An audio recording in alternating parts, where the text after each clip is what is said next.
memang furious gila terhadap LPF. Memang this is by far the worst.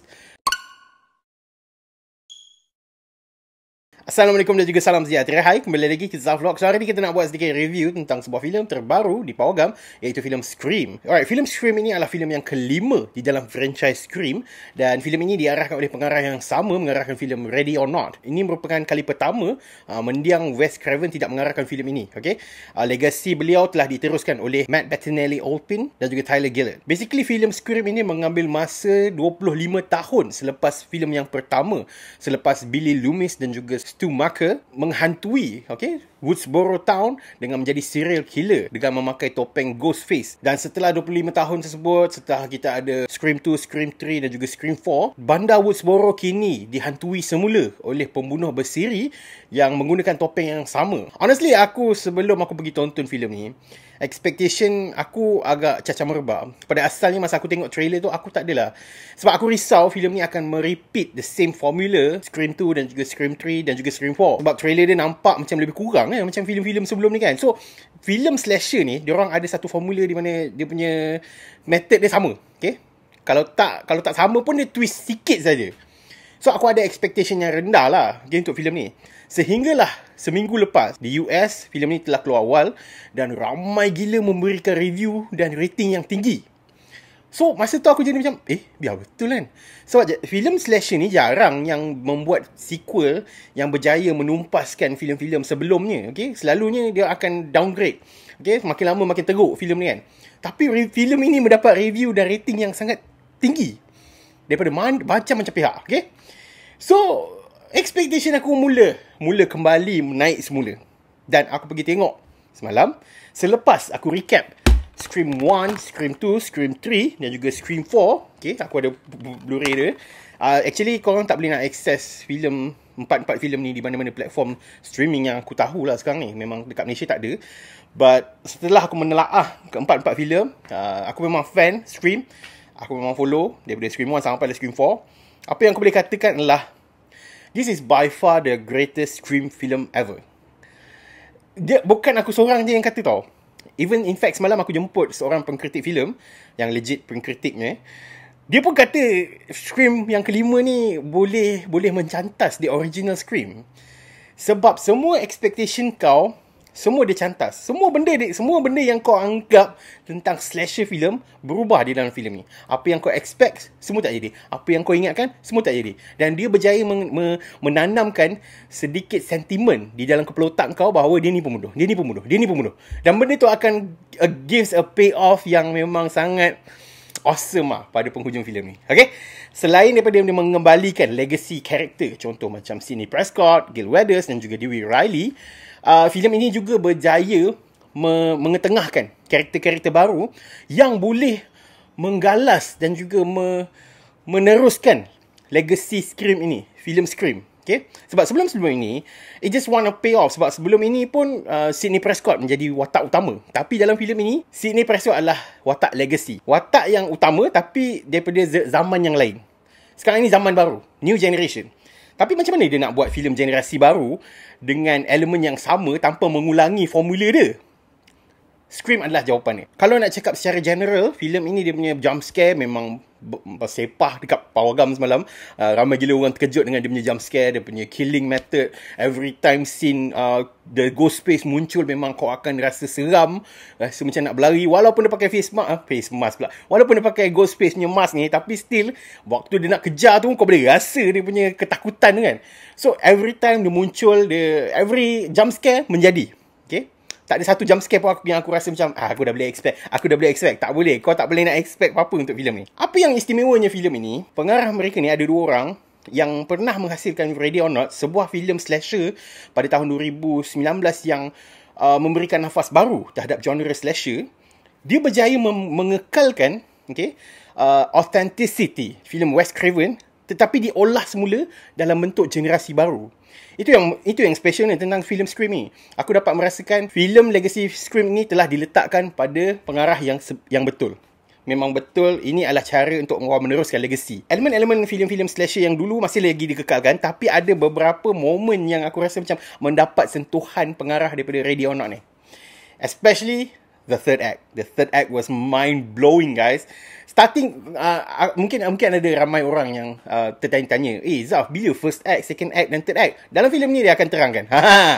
Dan ini merupakan pertama kali aku mendengar perkataan requel. Dalam filem ini juga dapat, korang kena tengok filem ni. Kenapa aku cakap requel itu penting untuk filem kelima ni. But anyway, lakonan semua mantap. Every character was unexpectedly good. Legacy character with yang mempunyai pertalian darah dengan karakter-karakter dulu pun memang on point. Aku sangat suka watak Richard yang dilakonkan oleh Jack Quaid yang popular di dalam siri The Boys. Kemudian Melissa Barrera sebagai Samantha, watak utama. Of course, Jenna Ortega sebagai watak Tara Carpenter. I mean, itu masalah dia. Masa aku tengok trailer dulu, expectation aku bahawa semua benda expectation aku dalam trailer reaction aku tu semua salah. Itu best tentang filem ni. You would never expect anything untuk filem ni. Ramai juga yang tanya kan, Zaf, kalau aku tak layan Scream 1, 2, 3 and 4, aku boleh layan ke cerita Scream yang kelima ni?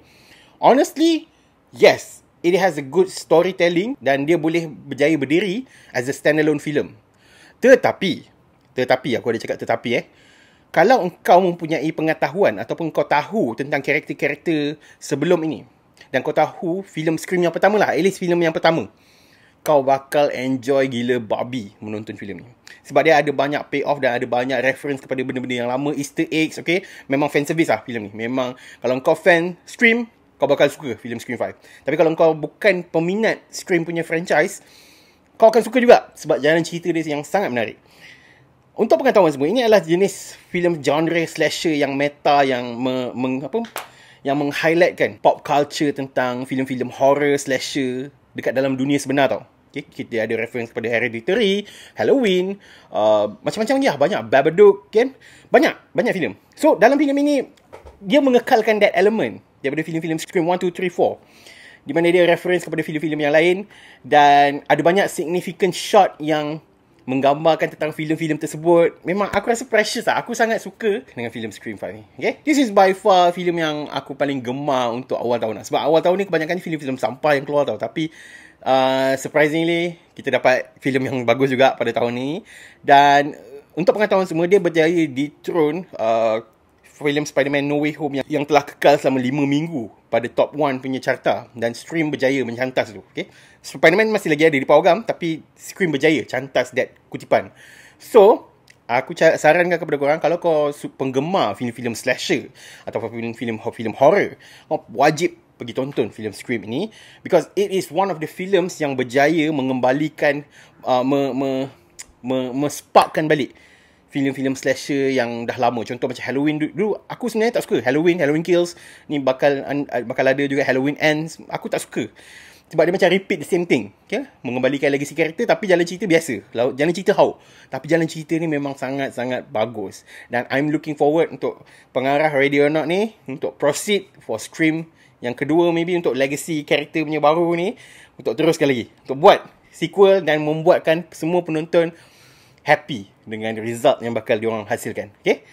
So, rating aku untuk filem Scream ataupun Scream 5 ni adalah sebanyak 5/5 bintang Infinity Stars. Okay? Korang boleh pergi tengok dekat Pawagam. Apa pandangan you guys? Korang boleh tinggalkan komen kat bawah. Jangan lupa untuk like, share dan juga subscribe channel Pure Pixels. Jangan jumpa lagi pada Zavlog yang akan datang. Thank you. Oh, aku lupa nak mention, filem ini sebenarnya bagus. In fact, kalau ada orang lain, okay, ini adalah daripada perspektif aku lah. Kalau ada orang lain yang menyatakan bahawa filem ini ada plot hole, sebenarnya tidak. Cerita dia macam ni. Kalau kau, macam mana aku nak cakap pasal benda ni, sebab benda ni sensitif. LPF telah meragut ataupun menikam filem Scream ni. Kenapa aku cakap macam tu? Almost, I think 40% of the vulgar words, okay, dalam filem ni, perkataan-perkataan yang lucah ataupun maki mamun semua, telah disilentkan. So, ada banyak momen yang tiba-tiba the hall went silent. Sebab ada durasi tu memang penuh dengan mencarut. Tiba-tiba senyap. Okay, fine. Sebenarnya aku tak ada masalah untuk LPF untuk buang semua perkataan-perkataan carut ni semua. Okay? Tapi kena ingat, filem ini telah diratingkan sebagai 18 tahun ke atas saja. Takkanlah. Aku tak tahulah dekat luar sana, yang lebih daripada 18 tahun ke atas ni memang bodoh ke? Masih lagi kekanak-kanakan ke? Masih yang tak faham lagi ke? Okey, baik dan buruk masih tak tahu ke? Amar makruf nahi munkar, tak tahu lagi ke benda ni semua? Dah 18 tahun ke atas.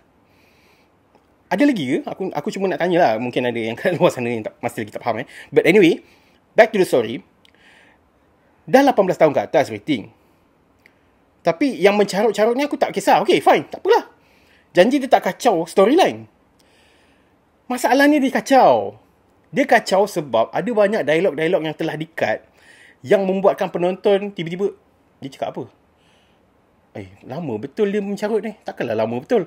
Ada sampai dia mengacau jalan cerita sampai dia mengefek kepada second punya point aku, iaitu dia cut gore punya scenes. Aku fine. Aku tak ada masalah nak cut mana-mana scene-scene yang sangat kejam semua tu. Okay, fine.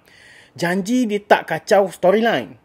Ada satu moment dekat dalam filem ni, aku rasa semua orang akan beranggapan bahawa karakter tersebut masih lagi hidup. Sebab ni aku bagi tahu secara general bukan filem ni Sebab kalau ada setengah karakter telah dibunuh dan apa contoh waktu tersebut tengah nak menikam, tengah scene sangat tegang, tengok dia cut pergi ke scene lain dan karakter tersebut telah mati off screen. Dia tidak menunjukkan sedikit badan ataupun badan pun adalah berdarah semua tapi dia tak menunjukkan bahawa karakter tu telah mati. So kita akan ada anggapan bahawa karakter tersebut masih lagi hidup dan dia bakal muncul dalam filem yang akan datang. Masalah yang berlaku di dalam filem Scream ini yang telah ditapiskan oleh Lembaga Penafisan Filem adalah ada satu scene tu, original cut aku telah check dengan member aku yang duduk kat US, dia pergi tengok Power Gam, dan scene tersebut ada karakter tersebut sebenarnya dah mati. Tapi dalam cut LPF, the whole cutting scene di-cut terus. The gore scene di-cut terus. Kita tak tahu karakter tu dah mati ke tak. Afterwards baru kita dapat tahu, oh, watak tersebut telah mati. Allah, semua tengah mourn semua kan. Sedangkan apa yang LPF telah cut ini boleh mengadakan satu anggapan bahawa karakter tersebut tidak mati. Sedangkan the original cut memang totally out. Dah mati. Okay? Dah tak boleh nak revive balik. Memang totally out. Tapi dalam cut LPF ni, kita boleh beranggapan bahawa karakter tu masih hidup. Sebab dia mati off screen. Dalam cut Malaysia punya. So, itu masalah aku. Benda tu cut sampai kau tak tahu betul ke dia mati. Itu masalah dia. Dia cut the whole scene. Kita tak tahu dia mati ke tak. Itu yang aku bengang.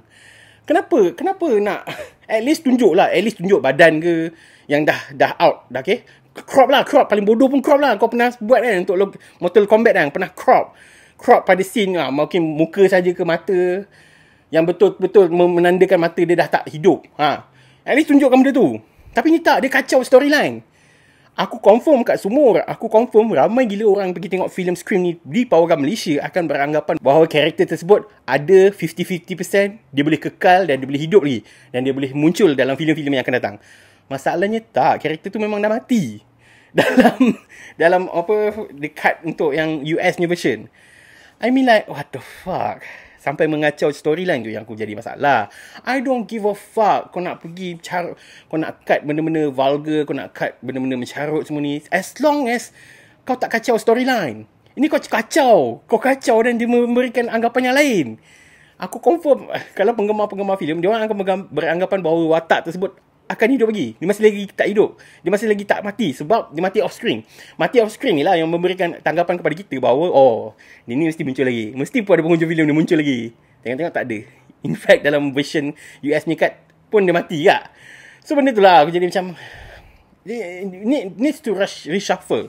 Sebab dalam sepanjang filem ini berlangsung, ada beberapa scene yang vulgar words dia tak di-cut kan. Setelah aku bertanya dengan ramai orang, rupa-rupanya LPF cut hanya satu sentence yang penuh dengan vulgar words saja, yang tidak memberikan apa-apa kesan. Tapi on the sentence yang mempunyai satu perkataan fuck yang penuh, okay, contoh what the fuck is going on here, perkataan tersebut dilepaskan. Fuck tu dia tak beep. So benda tu tak maintain tau.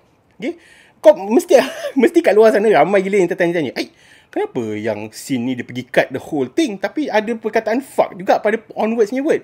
So dia akan cut benda-benda yang full saja. Dia tak cut yang satu word, dua word, tak. So it's such a nonsense lah. Kalau nak cut lah betul-betul. Dia jadi macam, aku rasa macam ambil jalan mudah sampai dia mengacau movie goers punya experience. I mean like, what the fuck, sial. Aku harap nanti aku nak beli 4K Blu-ray dan aku tengok sendiri sebab sumpah aku rasa macam tak puas. Dia macam tak sampai that enjoyment level. Sedangkan filem ini bagus. Storyline bagus, lakonan bagus. Sequel yang bagus. Tapi still dia tak capai level yang aku rasa macam, aduh, kenapa lah dia tahan pun kan. Aku tak faham lah, kenapa can someone, okay, convince me. Adakah apa yang LPF buat ni betul? Aku faham, ada je banyak benda-benda yang sepatutnya tidak boleh ditayangkan di dalam Malaysia. Aku faham, ada banyak benda yang aku sendiri tak boleh nak share kat sini. Aku tahu ada banyak benda. Tapi benda ni dia kacau storyline. Itu masalah dia. Priority korang terhadap mana? Adakah memang betul-betul sekadar nak tunjukkan filem ini dan korang cut benda-benda yang gore ni semua semata-mata untuk bagilah tayang kat Malaysia. Janji kita cut benda-benda ni semua kan. Sampai dia kacau storyline, sampai berubah jalan cerita kan. Benda-benda macam ni patutnya kena take note dan mengambil serius lah. Sebab as a movie goer myself dan semua press yang hadir pada press screening pagi semalam, memang furious gila terhadap LPF. Memang this is by far the worst cut yang pernah LPF hasilkan. It is so bad as fuck. Aku malu sebagai seorang rakyat Malaysia melihat orang yang menapis filem ni teruk sangat untuk filem ni. Anyway, that was it. Itu adalah benda yang aku tak suka tentang filem ni. Technically aku tak suka, bukan benda yang aku tak suka tentang filem. Aku tak suka dengan cut yang telah dihasilkan oleh LPF ni. It was so suck. Teruk gila. Aku terus hampa gila dengan LPF. Fuck lah. Anyway, itu saja untuk hari ni. Thank you very much for watching. Jumpa lagi pada Zaflo yang akan datang. Thank you.